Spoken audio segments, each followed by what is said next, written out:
Assalamu alaikum, sir. How are you? I'm good, G. Sir, how was your experience as Gitex? Well, you asked a very straight question, but it's Yeah, yeah. there are a lot of other things into it because Gitex is a huge activity now Okay. happening every year. Amazing technologies from the you know very diverse background are coming up to UAE and showing and exhibiting their products and establish the new networks of connections and developing the new horizon of the business. So it always great to be in UAE and especially in Dubai for Gitex, and the experience was amazing because it become very gigantic. This year, 7,800 companies participated, around 140,000 people visited the event. So it's very amazing. Yeah, and this year's theme was a bit different as well as it was, more focused on, AI and stuff like that. And, we saw a lot of people, talking about those things as well. And personally, your company also does, a lot of IoT and stuff like that. So, how was your experience, especially coming from a, agriculture IoT, and, when you see people from, technology and fintech was also a lot of, fintech was there. So how did you find that out? That how was that a mixture for you? This is amazing because AI is involved in every aspect of life. We talked about finance, healthcare, education, agriculture. So AI involvement is increasing day by day, especially once we talk about the IoT and AI. I think it's a very fundamental relationship because once you get the data from the end nodes, then you are able to apply the AI and looking forward the new solutions how we can forecast the possible new things in any particular field. So I think IoT use with coming days is becoming very huge. At the moment, there's a study that 48 billion devices are online, and we are anticipating that is going to be three times, you can say 150 billion devices in coming 4 to 5 years. So there's a huge opportunity available in IoT domain, and definitely when a huge data is coming up from these IoT devices, the use of AI is going to be massive in the technology. Yes, that's right. And what does your company do in particular? If you want to introduce it to Thank the you. audience, yeah. We actually in the parent company name is EP Technologies. We are actually a IoT and embedded design company. We from the ideation till the realization of the product, we design a whole product with a complete ecosystem of dashboard, mobile app, cloud deployment, and as well as the controller selection sensors. So we actually designed the whole IoT for many high tech companies based in Germany, Switzerland, or US. But on the other side, we have also our products for AgriTech in energy sector, manufacturing, industry. So we have a variety of solutions related to digitalization of all these industries. Yeah, that's very amazing. And how did you come about that, IoT sector? Because it's although it's a very, growing field and it's a very big field, but still a lot of people are not very comfortable, getting into the IoT sector because it seems like very complicated. Yeah. This is this is very important question because IoT is very fancy once you talk about and listen it, but to make a stable and trustworthy hardware is very difficult. Yeah. So every different scenario is changing up, and it questions the quality of your product. So IoT designing is always is challenging. It's not easy job, and you find a few experts and a very few students who have the tendency towards choose a profession into the IoT division. That's why this is my opinion. That's why the people don't feel and find it very fantasized Yeah. career. But if you got in a hand-on experience and expertise, you love to do in IoT and creating new solutions. Yeah, and I think IoT is going to be the future as well, because on one side we see driverless cars, and on the other side we see totally automated homes as well. Especially in Gitex, we saw a lot of those ideas where they were talking about automating the whole home, and also there was one, I guess it was a French startup that was trying to build a home that where if you get into any sort of medical emergency, it will be able to just scan it and talk about that. So yeah, that's very emerging field, but at the same time the data, because playing with data is very difficult point as well, because data scientists and stuff like that. So yeah, that mixture is going to be very crucial. How do you see our local Pakistani people, how are they reacting to it, our own industry and our own people, are they adopting it well, or are they trying to stay away from it? Sayed, in my point of view, it's not a choice. Actually, we have to go for it, and we have to adopt the new, changes, all these changes, because Industry 4.0 actually revolutionizing whole stuff, and only those companies survives who actually lowering their expenditures and getting the real time data, and making the real time decisions.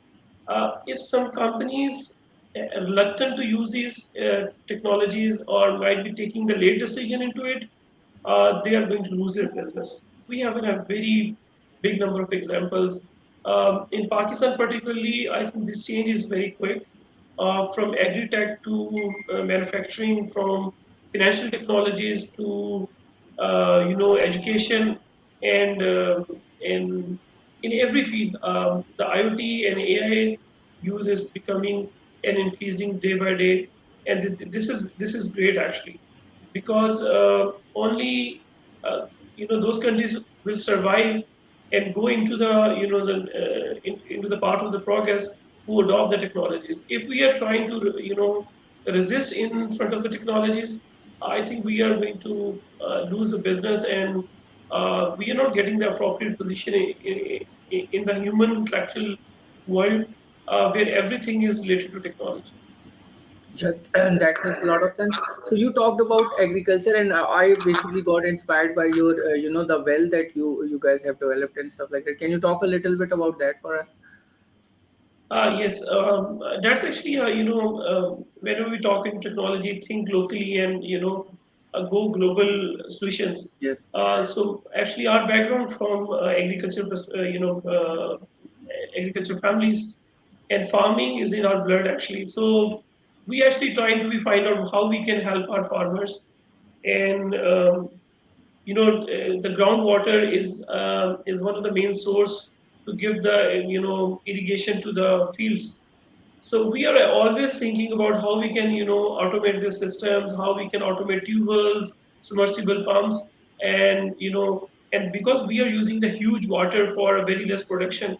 yeah, So this is always a thing in my mind, how we can go into it. So suddenly, one of my cousin actually doing the farming, and he was very, sleepless in those days. And I asked, "What's happened to you?" So he was giving me that, this is the time when we are sowing. This is a sowing season of the wheat actually, and he actually giving the water to the many other farmers. So tubal is always, challenging in operations. So I say, what's the challenge? He say, he have to go to the field into the midnight or maybe the midday to turn it on and off. So how can I help you? Because you don't need to go to the field all the time. I can design a one product that you can deploy with your tool, and you can turn it from mobile phone. He say, is it possible? Come on, why not? It's possible. So we design a first switch like this, and then I asked after a few days, and he started using it. And then after a few days, I asked him, "What is going on?" He say, "If I have to turn on table at 2 a.m. midnight, so I actually use an alarm at 1:55. I get up and use just push one button, and then I sleep again. And I put alarm again, and at the time of the turn off, I just get up and turn off. So come on, I make we actually make a little innovation in the software. We make a schedule function into it. yeah, So we turn on schedule. Then we ask what's other channel you have. He says electrical motors, are very vulnerable for burning. So I asked him why how they burn actually. So he gave me three examples. Once the voltage, fluctuated from high range to the low range. that affect badly to the motors. Secondly, once the high current is come up, it's burn off your motors. Similarly, whenever the three phases are coming from the transformer, if any phase turn off, it damages your motors. So we actually put an electrical protection between it. So how we start building the whole project. And after I think 2 or 3 months, there is a challenge, Agri Innovation Challenge by United Nations. So one of my colleagues encouraged me to send your product into that United Nations challenge. I said, no, come on, it's a very basic, device. There would be a very high and sophisticated solutions. He says, come on, the people are looking for a cost-effective solutions. So there are 480 million family farms. This could be the next solution for the farmers. Yeah, So how we send it, and trust me, 157 products from 37 countries, and at the end we got a second best innovation award globally. And awesome. now, Alhamdulillah, yes, and now we are working in 26 districts of Pakistan. We are, most rapidly growing startup, especially in AgriTech. So this is a whole, small and short story about the remote well and how we are into the business.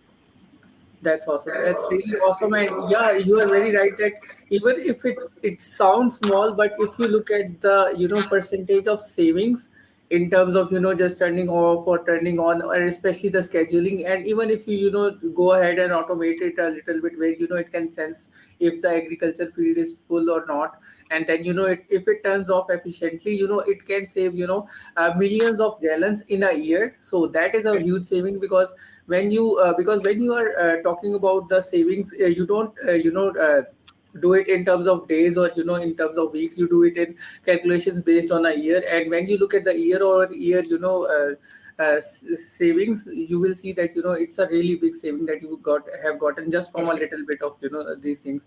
So yeah, that makes a lot of sense. And you also talked about three different countries as well. So is that same startup you guys are providing, or the same services you guys are providing in Germany, or is it a different one? So for the Germany ball game is different. There are many high tech companies.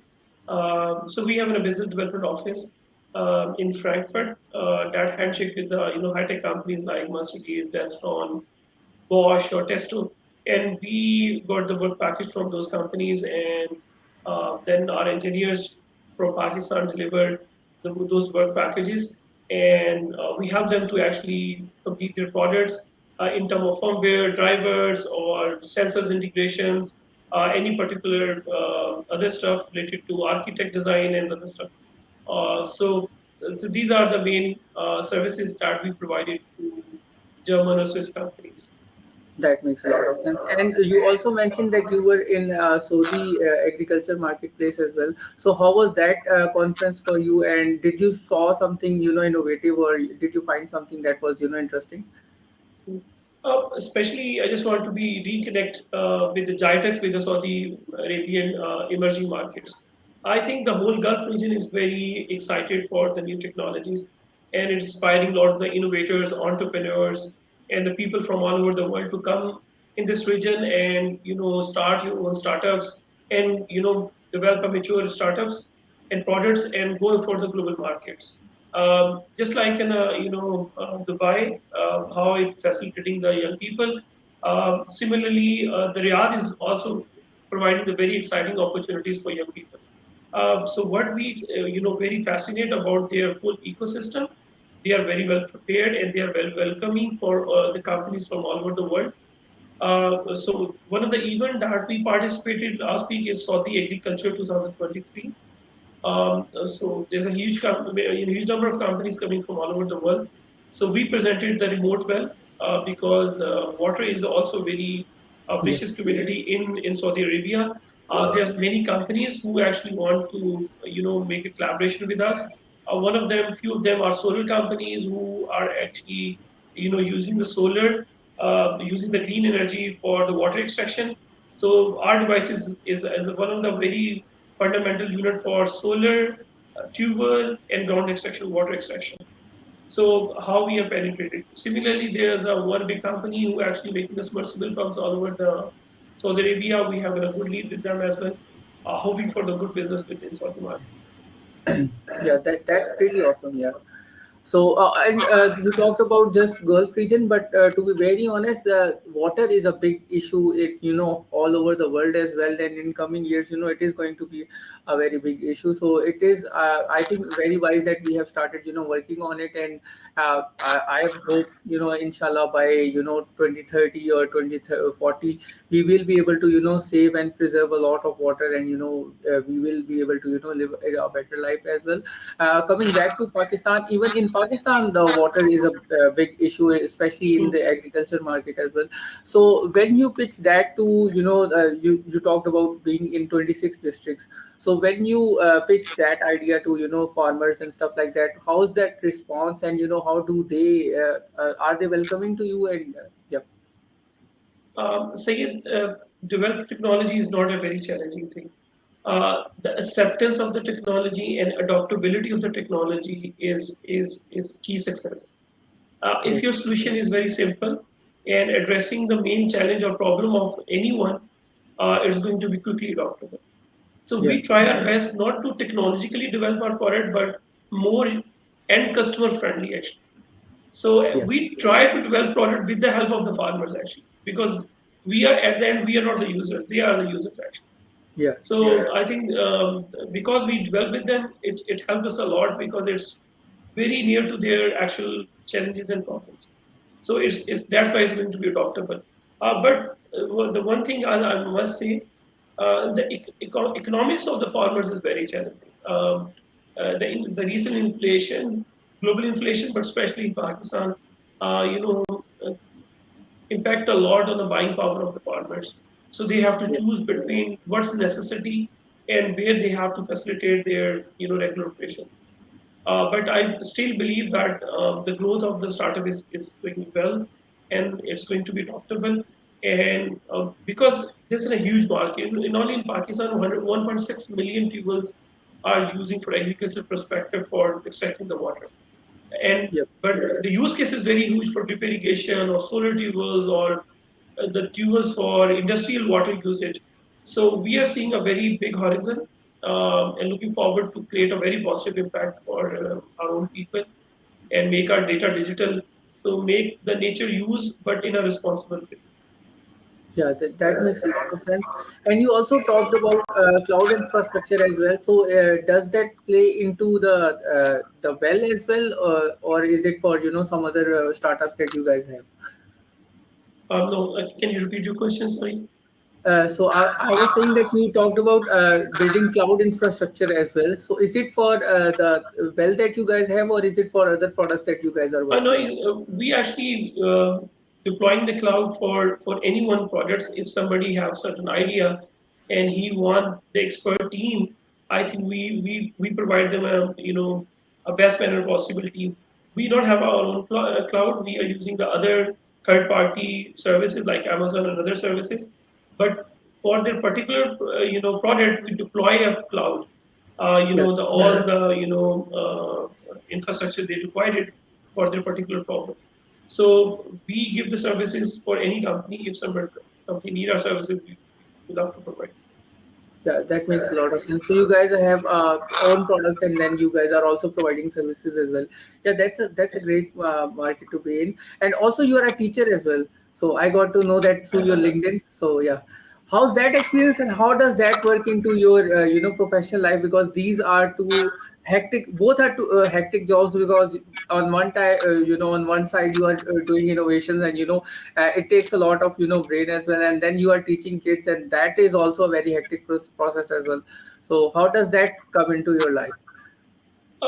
Teaching is really in my blood because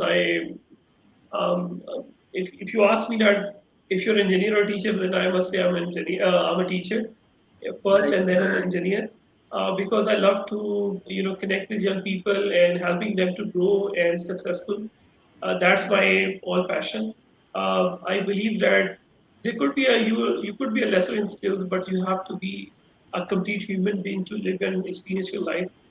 So 9 years, I for the 9 years I teach in Pasra University in Pakistan, one of the premier computer science education institute in Pakistan, as an assistant professor. But it's a life you have to go on, and I just want to explore how I can be impactful with my knowledge and expertise in services and as a company. So, but it's a difficult transition because normally at the later age people shifted from industry to the university. So Yeah, I actually served at a young age, for 9, 10 years for into the university, and then I shifted it. But who knows? But I love to go back to the university and teach, but not right now. But might be yeah, I after understand. after a certain number of years. Makes a lot of sense. So I now have two questions. First Please. is which is your favorite subject to teach? Okay.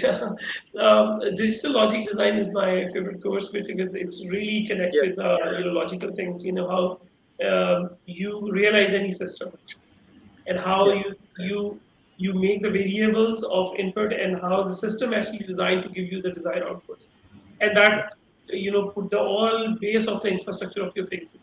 You connect with the computer science or anything, your system thinking is come in your mind, and you you make a system of everything, and yeah. there are certain inputs, certain outputs, and you go with the flow actually. So that's my favorite Yeah. subject. Yeah, that makes a lot of sense, and and that plays into every subject as well. Once you are good at the digital logical design, and also the second question is, what's the favorite product that you liked in all of the conferences that you went into? I think anything that's disrupting the normal, processes is exciting. There are huge innovation every day. We find a new product. So wow, this is what's going to happen. Yeah, So it's all the barrier. In the previous time we say sky is the limit, but no one yeah, is saying the sky is limit. I think there's no yeah, limit. It's the limit is only in our thinking actually, how we yeah, perceive the world and how we interpret it. I think the whole concept of cloud computing, and cloud computing goes towards the IoT, and then it's going to be the AI, and then it's going to be the metaverse, blockchain, or yeah, the gaming industry. I think everything is fascinating. Whatever it's helping in humanity in a positive way. It's always yeah, good. In certain things that impacting in a negative way, we think about it, how we can be human at the same time while using the technology.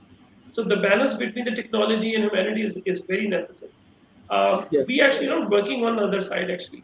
This could be a more harmful in coming years once we are seeing it. Oh my God, what we happen? What we did to our generations actually. So yeah, let's see how it goes. But um, yeah. at the That moment, it's makes very exciting. Yeah, that makes a lot of sense. So one personal question before I let you go, and the personal question is that you went to Riyadh recently. So what's the one thing from Riyadh that you would like to bring back to your city? Oh, definitely it's not camels. But I think the ecosystem they're developing it and Yeah, helping the young people to develop the solutions is very exciting. yeah, It's not about the walls and bricks actually who make the change and revolutionizing the country. It's the people who actually make the positive change into the yeah, society. So I think we what I from the Riyadh, what I learned that if you are very sincere to your nation and you really want to make something impactful and want to improve them, the system processes can help them. So that one thing that I definitely want to bring back to Pakistan is a very exciting ecosystem that they developed in recent time. That's yeah. my Thank you very so quick much. answer. Yeah, thank you so much, Amir Bhai. Really means a lot. Thank you so much for coming on the podcast. Do you have any closing remarks? Sayed, it's always inspiring because at the Jati's time, I just have been a few minutes waiting with you, and you really inspired me. You doing great job, and how the you connecting the people, and we might be a forget this experience, but after this podcast, I recall all those experiences, and while definitely listening the other people's learning, it helped me a lot to grow and reflect back. So thank you very much for your great contribution into it. Thank you. Thank you so much. Take care. Thank you.